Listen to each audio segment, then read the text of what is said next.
Welcome back, I'm DRN and this is Mechabellum, a 1 vs 1 auto battler with giant mechs blasting each other to bits with missiles and rockets. We're playing in this week's tournament. We've won one game and lost one game, so we're in the losers bracket. If we lose another game, we're not going to make the cut, and we will be out. So we need to win this. Ooh, not a great start. We don't have any tanks offered to us. I'm tempted by the quick supply here, because steel balls plus crawls makes a great aggro combo, if you want to play super aggressive right up against the wall to begin with. Okay, so we're up against Greycloak, who is a self-confessed, very sneaky player. We shall be careful, thank you for the warning. Let's grab heavy armour here. If you want to be defensive, Phoenix and Arclight are solid early picks. He is cost control specialist, so his units are smaller while our units are bigger. Ooh, and he's got a good set of answers to everything we've got on the board. Snipers beat Phoenix, and tanks beat Arclights, so we're in trouble here. I think that's a biblical quote. Well, let's give him a verse from James Corey. Something to chew on while we ponder our plans. Okay, so we need chaff. Fangs would be the best pick into what he's showing on the board, but I'm actually going to go crawlers here because I want some fast movers to cover territory quickly. Cost control often play aggressively, and I'd normally like to attack into it, but Arclights and Phoenixes are better at arm's length. He's got 3 snipers, so we can't do a midline Arclight. Crawlers behind the tower, so they split up and arrive in a trickle, keeping the tanks and snipers busy for longer. And we're putting our Phoenixes here, so they arrive with the crawlers, pumping their damage out while the enemy are busy dealing with the crawlers. This looks good. Let's see what our sneaky opponent has in store for us. Aggro on the right, with Assault Marksman. Nice, we know what to expect then. Practiced into this on Thursday. I have a friend who plays it regularly, so I know what it's weak to. I think we're going to lose this round handily. We get that tower, he gets this tower, but then we'll be too spread out and he'll pick us apart. We got the tower XP. Was it the Phoenixes who got it? Nope, it was the crawlers. Okay. Right, let's have a look at these marksmen. What's he got?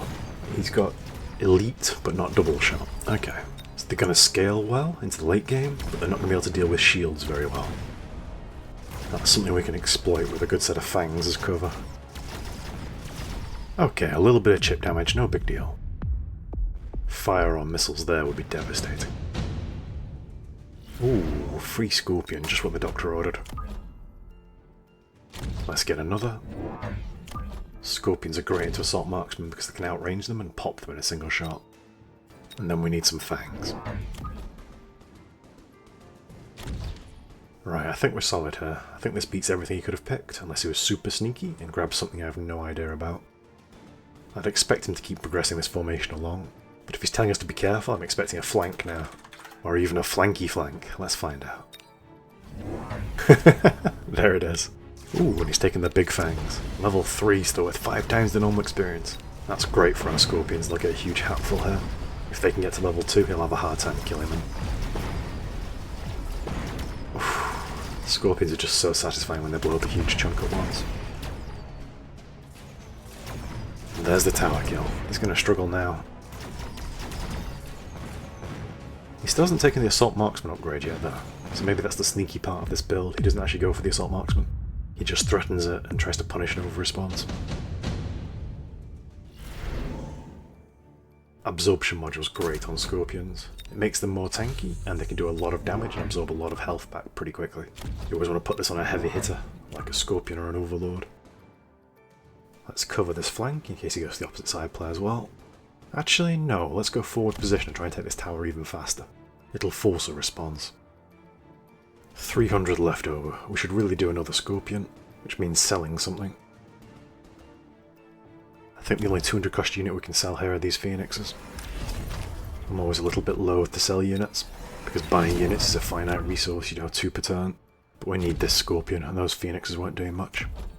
Upgrade you, double the stats, half the price. Can't say fairer than that. He's still not defending the left. Oh, a double kill! Now that is value. Sorry friend, those fellas are too close together, you need to sell one. This one over here on the right's got the absorption module. We need to get range on these guys next. Our forward position crawler's got that tower quicker for us.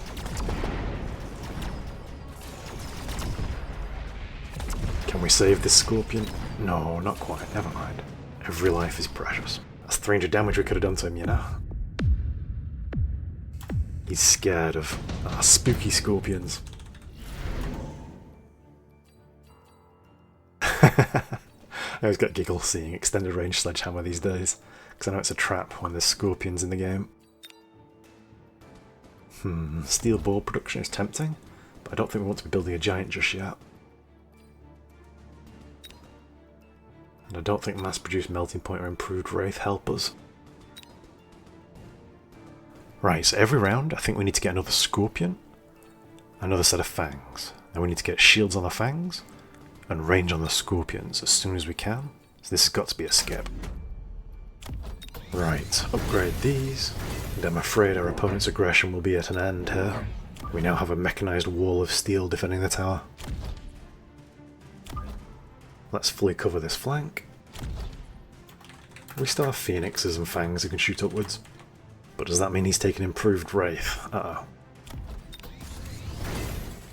This is just too tempting a target. They're all so close together. I'm not going out of my way to missile this, but if we've got 50 left over, why not? Oh, carnage. That missile got more than 400 gold's worth of damage. We need to protect our phoenixes and we're good.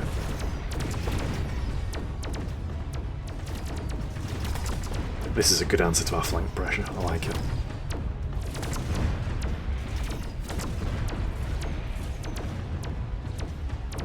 He gets this tower, we get this tower, and then these phoenixes fly over here and kill the wraith.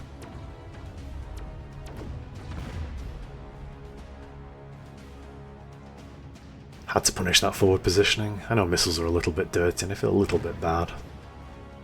Oh, a bad split. Phoenix coming on her own is a bit risky. Whew. Save the tower, save the world.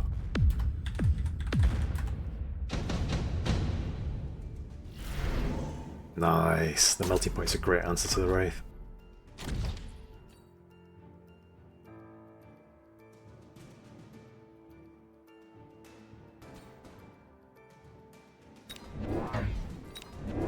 A little bit keen. I didn't click on you. I like your enthusiasm, but go back to that. I'm just picturing this melting point as a golden retriever, randomly running up to us with a ball in its mouth. Let's get range on the scorpions.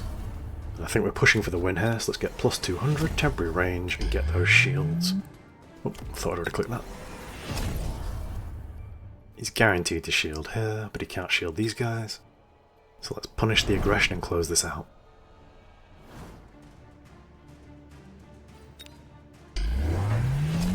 Ooh, millions of wasps with shields, and double damage on his wraiths. Nasty.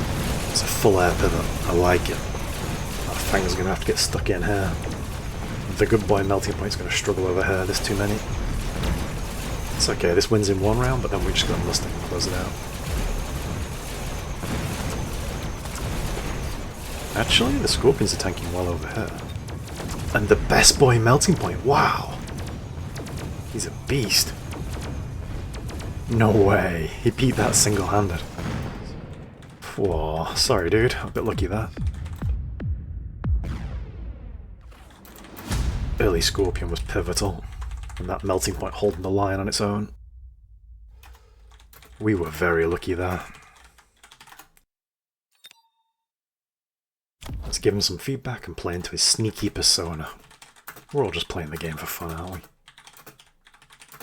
I liked the air pivot when we went heavy Scorpion. He realised he couldn't win on the ground, so he went to the skies.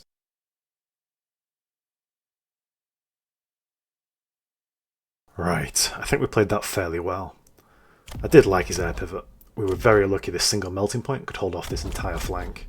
Just because he was level 2. I think we were right to sell these phoenixes. I know it left us open to this air play, but we needed the money to shore up this side with the scorpions. Once this side was solid, we were solid as well. We correctly identified that he didn't have double shot in his marksman, which meant the fangs with shields were very strong, which is why he went into Wraith. But Wraith ran into our phoenixes and was shot down. It's very bunched in, very close together. Look how close everything is. Ooh, difficult one. I feel a bit bad for him. He was a bit unlucky. I've regularly practiced against Watch Assault Marksman, which is the upgrade for Marksman, called Assault Mode, which shortens their range by 70, which is huge. Drops them down to like half this. Gives them a splash damage attack though, which is very strong and makes them very scary. Gives them a bunch of HP as well. But I know they struggle against Scorpion, so I just grabbed the Scorpion as soon as it showed up. I think these guys were a little bit too close together, so one shot was killing two, which isn't great for him. It's just unlucky on his part. Slightly better spacing would have been better. He's just unfortunate that we are experienced against Assault Marksman. Right, let's see how we're doing in the combat power. Yeah. Ooh, 1,300, nice. Getting there slowly, and we are currently 5th. Yay! Clawing our way back up, but there's still a lot of people still to play. But we get a bit of a rest now to try and recover our strength and get a drink on board. Well, thank you for watching as always. Hope you enjoyed this one, and I'll see you tomorrow for the next round.